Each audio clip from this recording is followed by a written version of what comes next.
Hello everybody, hope everybody's doing great today, and thank you for the one or two who will be watching this video. I appreciate it very much. If you're number 3, go ahead and stop it now. I don't appreciate you at all. But anyways, we're going to be talking about The Dawn of the Dead, a 1978 classic by George Romero. This is the second film of his zombie movies. The first one being The Night of the Living Dead. Get The Dawn of the Dead, and then you have The Day of the Dead. And then I believe it finishes with Land of the Dead. I believe Land of the Dead is the last one. Out of the 4 movies, the 2 I enjoyed the most is Dawn of the Dead and Day of the Dead.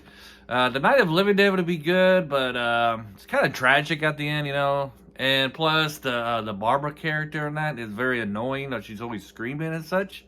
But I love Dawn of the Dead. I did like the sequel with the remake in 2004 with Ving Rhames and Sarah Polley, is that how you say her name? I did enjoy that. But Dawn of the Dead always holds a special place in my heart. It's got me liking zombie movies. I think I was like 4 or 5 when I first started this. When I first watched it, gave me nightmares and all, but something intrigued me. And I kind of enjoyed zombie movies. I think after this, I was watching those Return of the Living Dead, or those Return of the Living Dead. I think it's not George Romero, but I think they were made by Tom Savini or something like that. I think that was his name. They always yelled out brains and stuff, and they would run after you and stuff like that. Those terrified me, but this one didn't give me nightmares. It didn't really terrify me. Just get me interested in zombie movies. Anyways, enough about ranting. Let's talk about this movie, Dawn of the Dead. To me, the funniest line to this whole movie is when they're in the helicopter and they're flying over it and they see this great big building and they don't know what it is. They're like, what is that? And somebody has to point out, hey, that's a shopping mall. I mean, it's because they're so normal, especially when I was growing up. They were real normal. Now they're starting to die off a little bit. Maybe in 20 to 30 years from now, when people see those big buildings, they might be asking what they were asking, what is that? And somebody from the relic past will have to say that was a shopping mall back in the day. So yeah, I found that humorous. Good thing about Dawn of the Dead, unlike the Night of the Living Dead, where it just takes place out in the country, in the farmland, we actually get to see what it's like in the city. What the world is going on in the cities at the beginning of this movie. It's very chaotic. You got it takes place in the news station where they're trying to get the word out on where people can go for safety and all the chaotic mess. Our 2 heroes there in the back, or it's actually 4. You got our 2 heroes back in the back. They're like the special cops, but special forces type people, I guess. And then you got the 2 newscasters escape. But it starts off with these 2 guys entering an apartment building where they're trying to wipe out the dead and save the people there.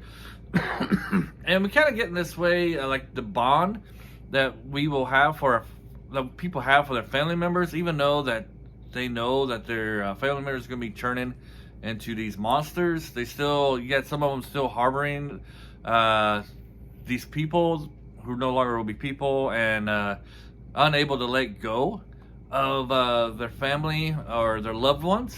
I guess you could kind of make you kind of can do that in our present time, where when we lose one of our parents or somebody we love very deeply, it's kind of hard to get over that tragic loss and to let go, to move on past that.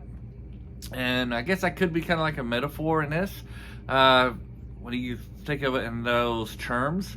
Many people, when they talk about this movie, they always talk about how it's kind of like referring to, at that time period, how everybody was shopping and consuming, like the customer, the consuming of products and stuff, being kind of like superficial, putting our desires in the wrong places. That's why these people, instead of the one place they want to go, it's a shopping mall. So it's kind of like, that desire for like products and material things. The beginning of that in America, like in the 80s, it really shot off, I think, where it really got bad. But to be honest, it probably really started in the 50s, when the teenagers in the 50s started getting their more consumer power. They started getting jobs and spending a lot and getting more freedom. But in the 70s, it started accumulating. I think in the 80s, it kind of exploded.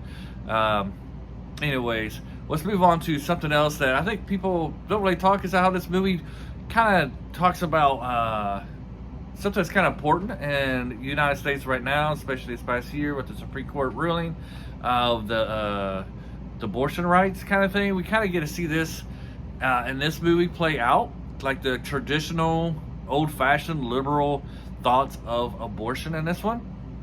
Where our female character, she's with her husband and she finds out that she's pregnant, and we have the men gathered around, and they're talking about aborting the baby. You know, they're trying to make the decision, and she's like, hey, it's my word, I get to decide. It's kind of like my body kind of thing, you know, I get to decide whether I want to keep this child or not. And she decides to keep the child. She doesn't want to abort it. She wants to give birth to it, to her child, which is something that's very brave and kind of like a pro-life statement. So you get the woman's choice, you get the pro-choice, and you get the pro-life sentiment in this movie.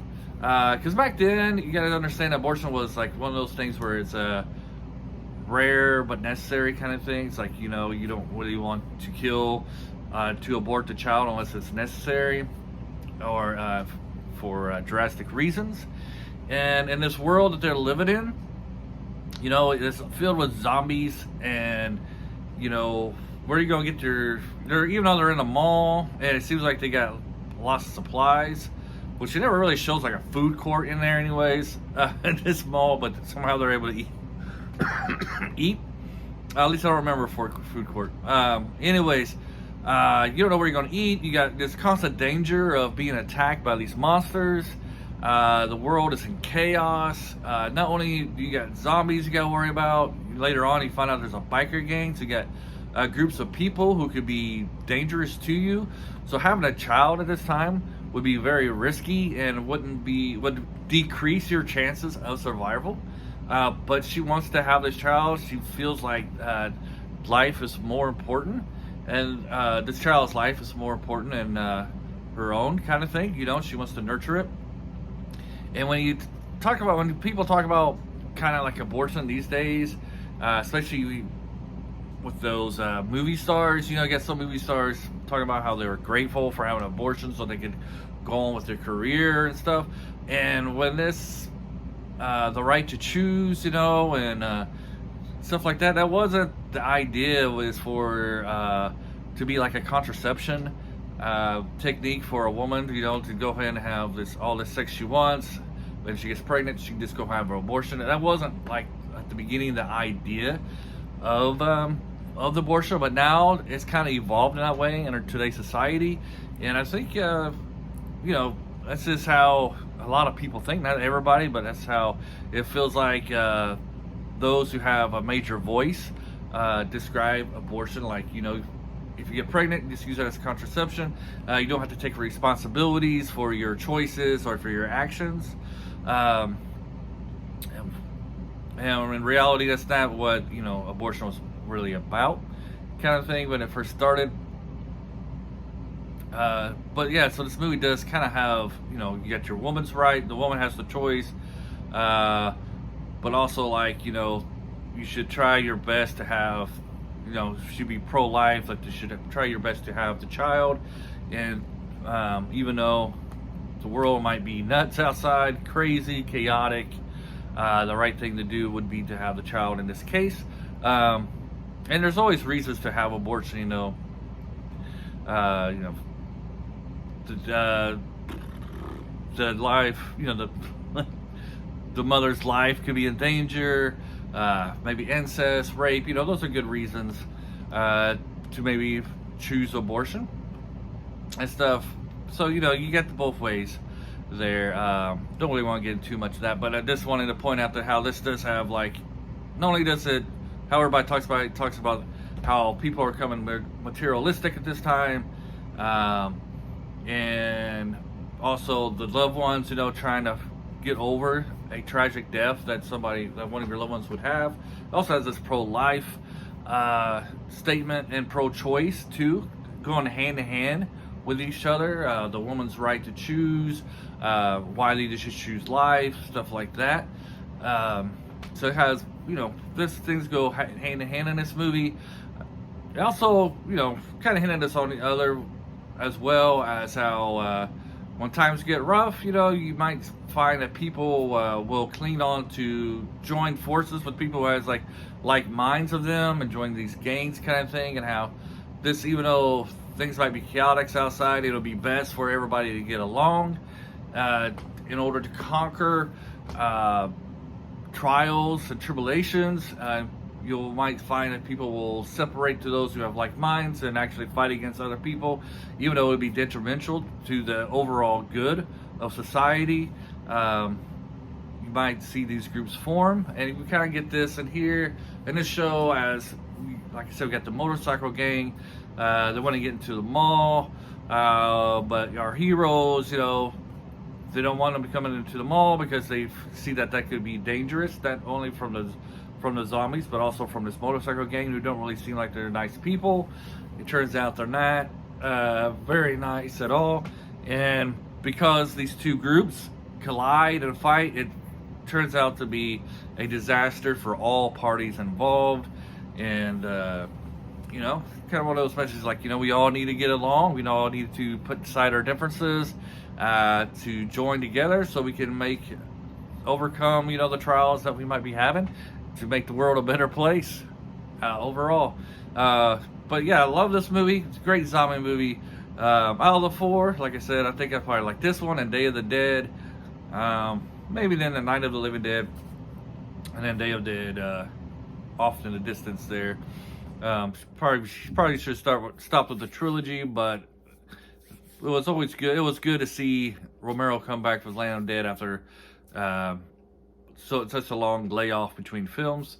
Hope you enjoyed this video. Thank you for sticking around. Have a great day, and until next time, adios.